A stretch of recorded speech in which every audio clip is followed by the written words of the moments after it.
अच्छा जी बच्चे, बिस्मिल्लाहिर्रहमानिर्रहीम। Chapter number 4 physics, most important long question, mutual induction. सबसे पहले आप लिखें, इसकी डेफिनेशन लिख लें। आपको सारी बात 2 मिनट में समझ आ जाएगी। डेफिनेशन लिखें, the phenomenon in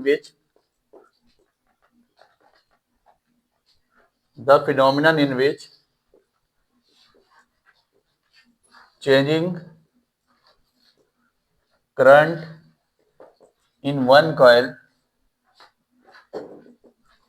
induces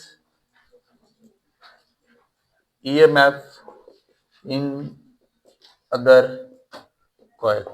definition लिख लें, फिर आपको इसकी डायग्राम समझाई जाती है। सारी बात डायग्राम में छुपी हुई है, गौर कीजिएगा। कहता है the phenomenon in which changing current in one coil induces EMF in other coil. ठीक है, it is called mutual induction. The phenomenon in which changing current in one coil induces EMF in other coil. आप लोग अपना यहां से screenshot भी ले सकते हैं। ठीक है, अब इधर इसकी डायग्राम समझे बच्चे, बड़ी इंपॉर्टेंट डायग्राम है, बड़ी गौर कीजिएगा। मेरे पास 2 कॉइल्स मौजूद हैं, मैं कॉइल्स बना रहा हूँ बच्चे।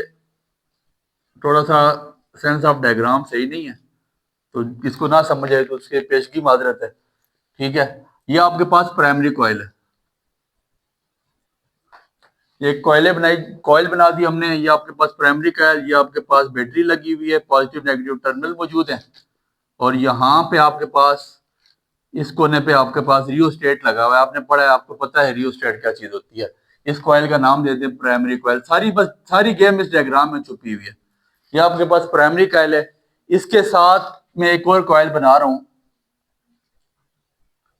Secondary coil. ये एक सेकेंडरी कॉइल बनाई जा रही है।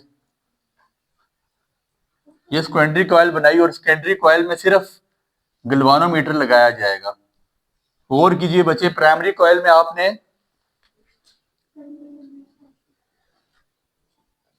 प्राइमरी कॉइल में हमने बैटरी लगाई, साथ रियोस्टेट लगाया। इसके नीचे लिख लीजिए रियोस्टेट है।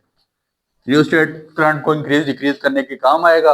और सामने मेरे पास सेकेंडरी कॉइल है और गैल्वानोमीटर लगा हुआ है। बच्चे मेरी बात पे गौर कीजिएगा, होगा क्या। यहां से आपको पता है इलेक्ट्रिक फील्ड लाइंस निकलेंगी। Electric field lines flux create होगा, वो अपने वही फिनोमिना लेंज लॉ का जिसने पढ़ा है, लेंज लॉ का लेक्चर हमारा लगा हुआ है, उस पर देख लीजिएगा।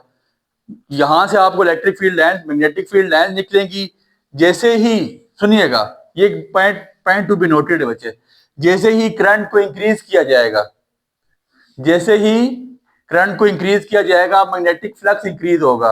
मैग्नेटिक फ्लक्स इंक्रीज होने से मैग्नेटिक फील्ड लाइंस की तादाद बढ़ जाएगी, और मैग्नेटिक फील्ड लाइंस की तादाद बढ़ने से सेकेंडरी कॉइल में EMF पैदा हो जाएगा। क्या होगा, फिर सुन लें। जैसे ही करंट को इंक्रीज किया जाएगा, डेफिनेशन ने भी यही बात की है, जैसे ही करंट को इंक्रीज किया जाएगा, करंट को इंक्रीज करने से यहाँ पे मैग्नेटिक फ्लक्स पैदा होगा। मैग्नेटिक फ्लक्स पैदा होने से नंबर मैग्नेटिक फील्ड लाइन की तादाद बढ़ जाएगी, और सेकेंडरी कॉइल में आपके पास एक EMF पैदा हो जाएगा। समझ आ गई बात की।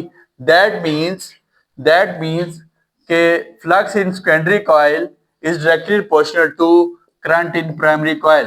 गौर कीजिए क्या लिखा है, बड़ी मजे की डेरिवेशन, आपको फौरन समझ आ जाएगी। कहता है flux in secondary coil is directly proportional to current in, जितना करंट बढ़ता जाएगा इतनी सेकेंडरी कॉइल में फ्लक्स भी इंक्रीज होता। Secondary coil is directly proportional to current in, जितना करंट बढ़ता जाएगा इतनी सेकेंडरी कॉइल में फ्लक्स भी इंक्रीज होता।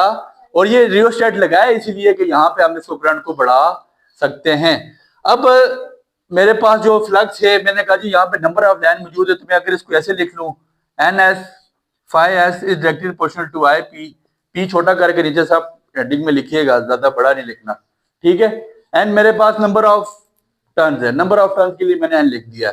अब डायरेक्टली प्रोपोर्शनल का साइन जब खत्म करूंगा मैं, इस डायरेक्टली प्रोपोर्शनल का साइन खत्म करके क्या आ जाएगा, m, एक कांस्टेंट लगा देंगे।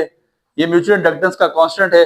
यहां से मैं अगर m निकालूं तो m मेरे पास क्या आ जाएगा, NS phi s over IP। NS phi s over IP, this is equation number 1। आप इसको इक्वेशन नंबर 1 का नाम दे सकते हैं। डेरिवेशन अपने पास नोट आउट करना है, बड़ी इंपॉर्टेंट डेरिवेशन है। डायग्राम बनानी है आपने वहां पे पेपर में लाजमी, डायग्राम बनाएं, डेफिनेशन लिखें, डेरिवेशन लिखें, आपका क्वेश्चन सॉल्व है, आपको नंबर मिलेंगे। मैंने आपको लेंस लॉ में एक पढ़ाई थी, minus N delta infinity over delta T, हम ये पढ़ के आए थे। ठीक है जी, हमने लिखा था कि ईएमएफ इक्वल होता है माइनस एन, माइनस का साइन लेंस लॉ की वजह से लगता है, बताया था क्यों लगता है, delta infinity over delta T. अब यहां पे ऐसा है, अगर मैं सारे को ऐसे लिख लूं, N S delta five S over delta T, time secondary का हो प्राइमरी का हो सेम बात होती है, उसमें कोई इतना फर्क नहीं है। ठीक हो गया, यहां तक किसी को कोई मसला? मैंने क्या लिख लिया, N S delta five S over delta T. यहां पे आप देखें इस इक्वेशन से आपने एक वैल्यू ड्राइव की हुई है, आपने लिखा हुआ है कि एन एस फाइव एस किसके इक्वल होता है, एम इंटू आई पी के। तो हम इसको लिख सकते हैं M into I P divided by delta T. आपके पास इंड्यूस ईएमएफ यहां पे क्या आ गया, minus M into minus M delta, delta डाल दें, करंट के साथ नहीं डालते तब आपकी मर्जी है।